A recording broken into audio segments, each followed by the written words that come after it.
پاریس هیلتن لەبارەی ئەو دەستدرێژیەوە قسەی دەکرد کە لە قوتابخانەیەک لە شاری یوتا ئازاری چەشتووە و ڕۆژی هەینیش هەندەرانی خۆی بردە بەردەم دەرگای پێشەوەی قوتابخانەکە.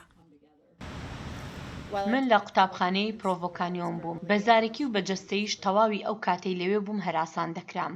هیلتن لە پارکێکی نزیک قوتابخانەی پرۆڤۆ کانیۆن خۆپیشاندانێکیان ڕێکخست لەگەڵ سەدان کەسی دیکە کە چیرۆکی دەستدرێژی هاوبەشیان هەیە و دەڵێن ئەو قوتابخانەیە یا قوتابخانەکانی هاوشێوە کە بۆ گەنجان، مایەی، کێشە و ئازار بوون پێویستە دابخرێن. ئەمڕۆ ئێمە لێرین بۆ شکاندنی بێدەنگیمان. ئەمە بزوتنەوەیەکی قوربانیانە کە پێکەوە کۆبوونەتەوە. ئەمڕۆ نزیکەی 300 قوربانی لە سەرانسەری ئەمەریکاوە هاتوون.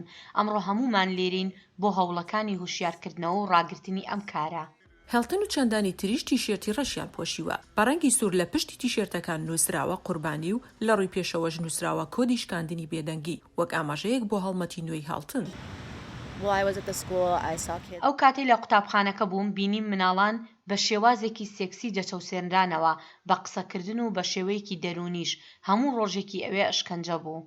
ئەو بۆ یەکەم جار بۆ هیلتن بگەڕێتەوە بۆ ناوچەکە لەو کاتەی کە لە هەرزەکاریەوە لەوێ بوو. دەمەوێت قوتابخانەی پرۆڤۆ دابخەن. من پێم وایە هیچ کام لەم قوتابخانانە نابێت کراوە بن. هیچ ڕێسایەکی تێدا نییە. ئەو کەسانی لەوێ کار دەکەن شیاو نین و شوێنی مناڵ نییە.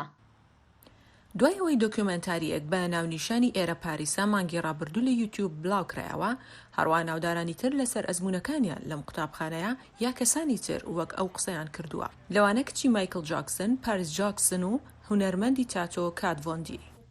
هیلتن 11 مانگ لە پرۆڤۆ مایەوە و دەڵێت لەو کاتەوە لەوێ بووم ئازارێکی دەرونی و جەستەیی دراوم. بانگەشەی ئەوە دەکات کە کارمەندەکان لێیان دەدا و سەیریان دەکرد لە کاتی خۆشوردندا. ئەو تەمەنی 39 ساڵە و دەڵێت چارەسەرەکە ئەوەندە ئازار بەخش بوو کە ساڵانێک تووشی کابوس و بێخەوی بووم. هیلتن و ئەوانی تر لە خۆپیشاندانەکەدا دەنگیان بەوەدا کە فشار دروست بکەن بەرەو پێشەوە تا هەموو ئەو قوتابخانانە کە بە خراپی مامەڵە لەگەڵ گەنجاندا دەکەن دابخرێن.